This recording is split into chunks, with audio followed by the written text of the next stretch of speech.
आणि पंचायत समितीच्या निवडणुकीच्या निमित्तानं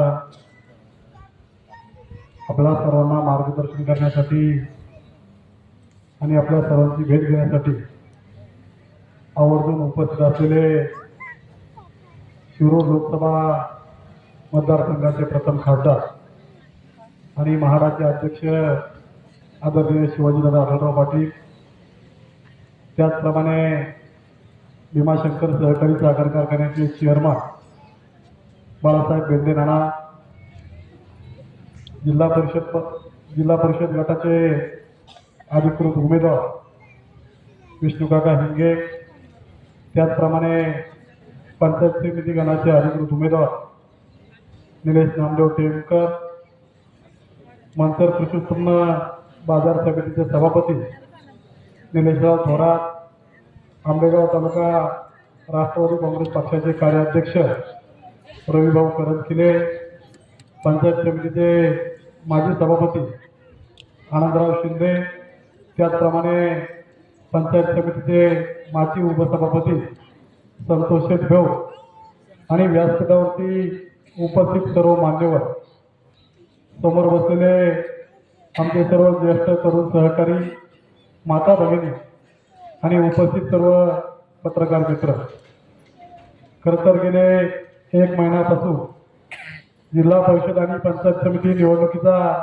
प्रचार अतिशय त्या ठिकाणी जोरात चालू आहे आणि निवडणुकीला अगदी 2 दिवस असताना निवडणुकी अंतिम टप्प्यामध्ये त्या ठिकाणी पोहोचलेली आहे.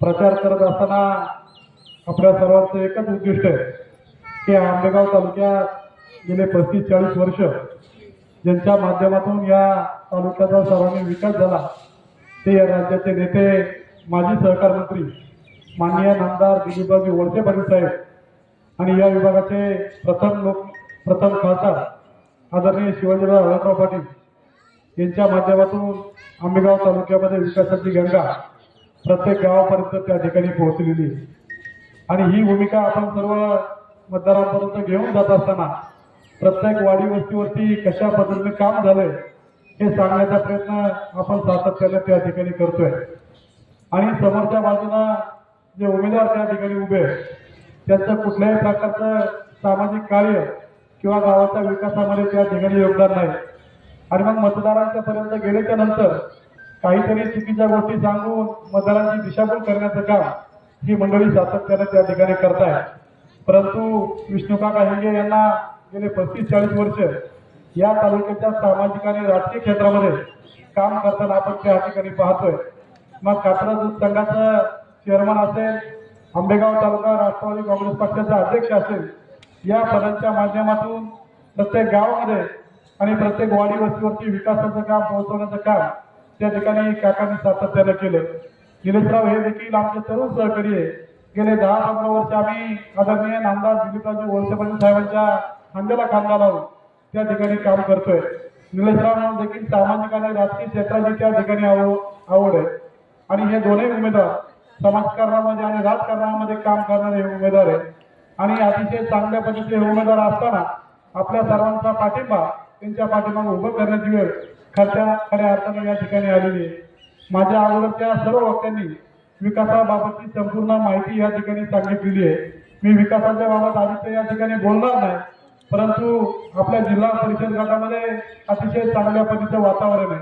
प्रत्येक गावागावातून त्या ठिकाणी लोकांचा चांगला प्रतिसाद त्या ठिकाणी मिळतोय आणि ह्याच प्रतिसादाच्या जोरावरती त्या ठिकाणी आपण ही निवडणूक खऱ्या अर्थानं चांगल्या मताधिक्याने जिंकून आणणार आहे. परंतु या निमित्तानं एक वेगळी चर्चा या ठिकाणी होतीये का प्रत्येक गावामध्ये वातावरण चांगले आहे आणि कुठल्या गावाचं लीड त्या ठिकाणी किती राहणार आहे.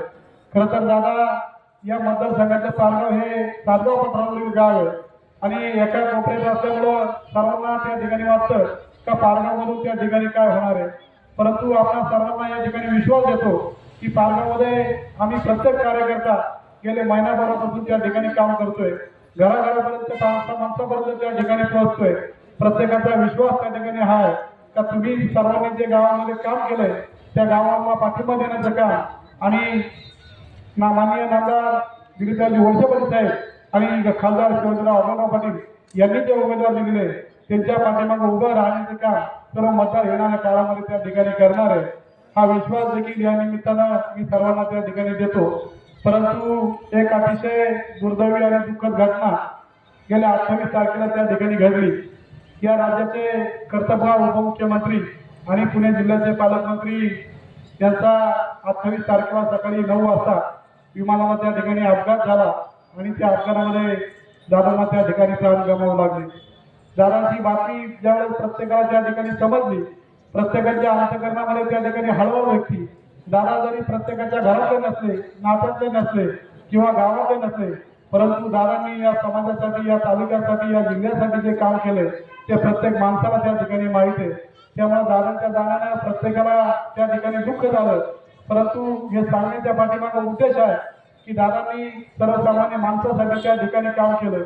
ज्यावेळी या ठिकाणी विधानसभेची निवडणूक लागली आणि विधानसभेच्या टायमिंगला लाडकी बहीण योजना त्या ठिकाणी जाहीर झाली, प्रत्येकानं वाटलं की निवडणूक झाल्याच्या नंतर ही योजना त्या ठिकाणी बंद पडणार आहे।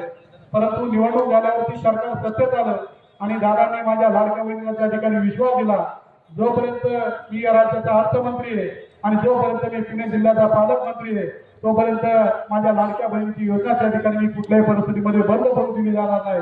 आणि दादांनी शेवटच्या श्वासापर्यंत सर्व लाडक्या बहिणीसाठी त्या ठिकाणी काम केलं। खरं तर हे सर्व सांगत असताना मला दुसऱ्या एक गोष्टीचा अजून उल्लेख करायचा आहे। आपण सर्वसामान्य शेतकरी कुटुंबातून त्या ठिकाणी माणसं आहोत। जर खाजगी बँकेमध्ये त्या ठिकाणी कर्ज घ्यायला गेलो तर 12% 13% त्या ठिकाणी कर्ज घ्यावं लागतं आणि दादांनी ही गोष्ट ओळखली की सर्वसामान्य शेतकरी कुटुंबातील माणसाला खाजगी बँकेचे कर्ज त्या ठिकाणी घेणे परवडत नाही आणि त्याच्यामध्ये त्याची आर्थिक कोंडी त्या ठिकाणी होते। म्हणून दादांनी पुणे जिल्ह्यात मध्यवर्ती सहकारी बँकेमध्ये निर्णय घेतला की माझ्या 5 एकराच्या आतील शेतकऱ्याला 3 लाख रुपयापर्यंतचं कर्ज हे 0% देण्याची भूमिका दादांनी त्या ठिकाणी घेतली आणि त्याचा फायदा सर्वसामान्य शेतकऱ्यांना त्या ठिकाणी झाला। अशा प्रकारच्या अनेक योजना दादांनी त्या ठिकाणी आपल्या सर्वसामान्य माणसासाठी आणल्या। परंतु ज्या मातीनं हे नेतृत्व घडवलं ती माती आज त्या ठिकाणी दादांच्या जाण्यानं पुरकी झाली।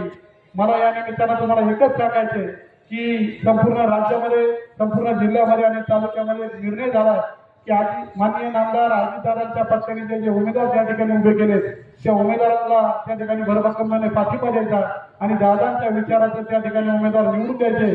पुन्हा एकदा ही जिल्हा परिषद अजितदादा पवार साहेब आणि पवार साहेबांची त्या ठिकाणी आहे ही सिद्ध करण्याची वेळ खऱ्या अर्थानं आता आलेली आहे आणि मला विश्वास आहे की अजितदादांना अखेरची भावपूर्ण श्रद्धांजली म्हणून तुम्ही सर्वजण त्या ठिकाणी मतदान करा आणि जे आपले उमेदवार आहेत त्यांना देखील प्रचंड मताधिकारी त्या ठिकाणी निवडून द्या।